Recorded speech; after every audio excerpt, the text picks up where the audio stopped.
Guest house की खौफनाक रात। यह कहानी अर्जुन की है, जो एक लेखक था और नई जगहों पर जाकर रहस्यमय कहानियों पर शोध करता था। एक बार उसे एक पुरानी हवेली के बारे में जानकारी मिली, जो जंगल के पास एकांत जगह पर स्थित थी। इस हवेली को लोग भूतिया गेस्ट हाउस कहते थे। कहा जाता था कि वहां जो भी रात बिताने जाता है वह या तो मर जाता है या पागल होकर लौटता है। अर्जुन ने यह सुनकर वहां रात बिताने का निश्चय किया ताकि वह इसके रहस्य को अपनी कहानी के लिए जान सके। अर्जुन दोपहर को ही गेस्ट हाउस पहुंच गया। यह जगह घने जंगल के बीच स्थित थी।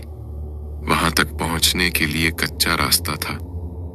हवेली का गेट जंग लगा हुआ था और उसके ऊपर बेलें चढ़ी हुई थीं। हवेली बहुत पुरानी लग रही थी। उसकी दीवारों पर दरारें थीं और खिड़कियों पर टूटी हुई जाली लटक रही थी। गेट पर एक बूढ़ा चौकीदार बैठा था।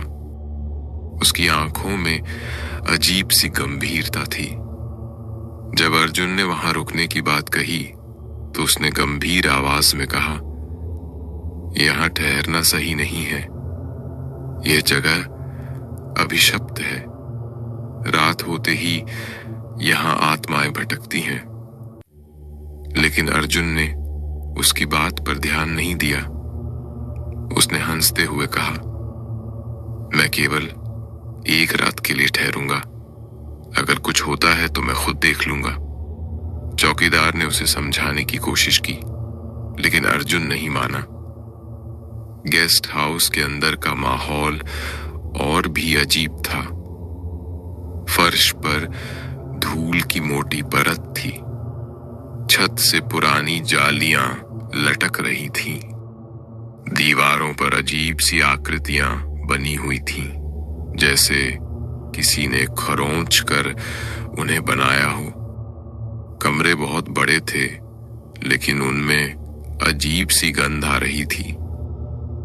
अर्जुन को कमरा नंबर 5 दिया गया। यह कमरा गेस्ट हाउस के सबसे अंदर था। चौकीदार ने उसे चाबी देते हुए कहा, रात को खिड़की मत खोलना और किसी भी आवाज पर बाहर मत आना। अर्जुन ने उसकी बात सुनकर हल्के में हंस दिया। उसने सोचा कि यह सब केवल डराने के लिए कहा जा रहा है। शाम के समय अर्जुन ने अपना सामान रखा और हवेली का निरीक्षण करने निकला। उसे कई अजीब चीजें दिखीं। एक कोने में उसे एक पुरानी लकड़ी की कुर्सी दिखी जिस पर खून के धब्बे थे। एक और कमरे में उसने देखा कि दीवार पर किसी का हाथों का निशान था, जैसे किसी ने खून से अपने हाथ दीवार पर रगड़े हों। अर्जुन ने इन सब बातों को रोमांचक समझा और अपने नोट्स में लिख लिया।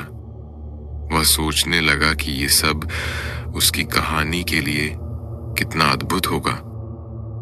रात के करीब 11 बजे अर्जुन ने खाना खाया और अपने कमरे में आकर आराम करने लगा।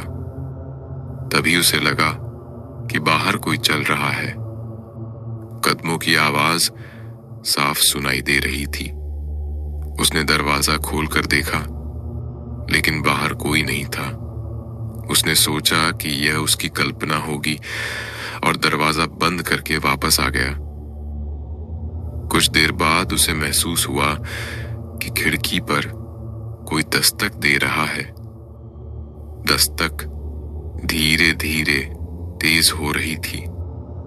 अर्जुन ने खिड़की की ओर देखा, लेकिन बाहर कुछ नहीं था। उसने खिड़की बंद कर दी और उसे अनदेखा कर दिया।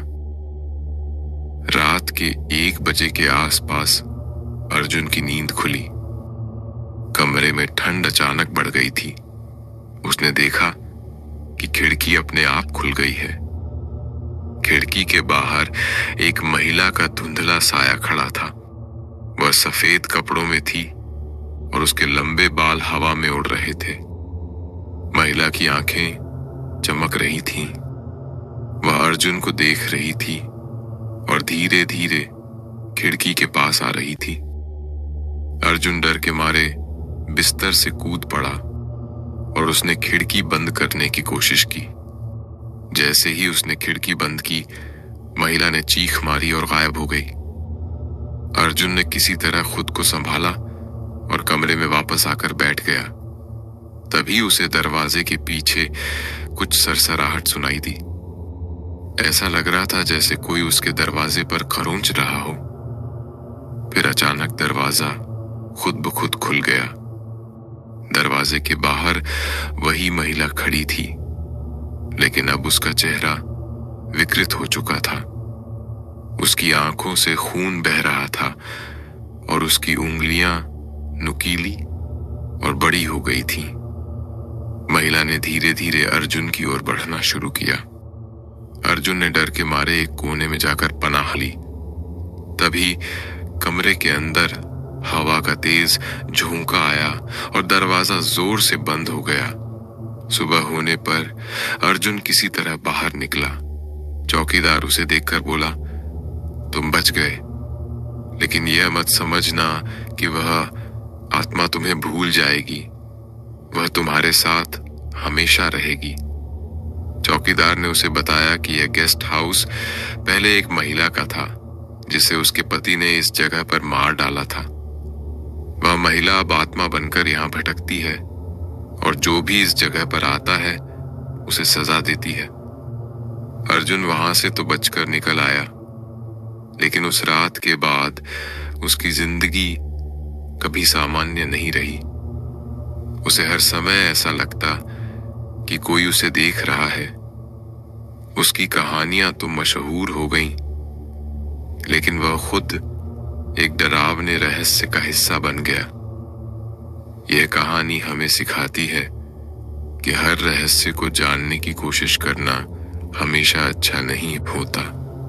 कभी कभी अनदेखा करना ही सबसे सही होता है।